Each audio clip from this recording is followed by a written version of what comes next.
বস বস, টাকা পয়সা তো খুব অভাব ধরলো। টাকা পয়সা কারো কাছে নাই? না। একটা কাজ কর, তুই ওই রাস্তায় গিয়ে দেখ এখন কিডন্যাপ করা যায় কিনা। আর কিডন্যাপ করলে টাকা পাবো, অনেক জিম্মি করিয়ে টাকা নিয়ে যাকে পাবি তাকে তুলে নিয়ে যা। আচ্ছা বাস, আমি গেলাম। যা। এই লোক এখানে ধরে রাখ, আমি বসকে ডাকে নিয়ে আসি।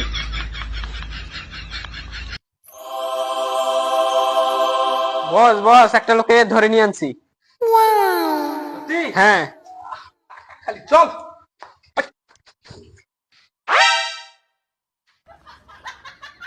ও কামের কাম করছিস, টাকা হেবি। ওর নাম্বার বাড়িতে ফোন দিতে হবে, ফোন দিয়ে ওর টাকা চাইতে হবে 10 লাখ। 10 লাখ টাকা মানা যাবে না, বড় কেস। আর আমাদের টাকার অভাব আছে, একটা কাজ কর, আমি নাম্বারটা ফোন দেই, ওটা খুলে দে, তারপর আমরা কাজটা করি। আচ্ছা বস।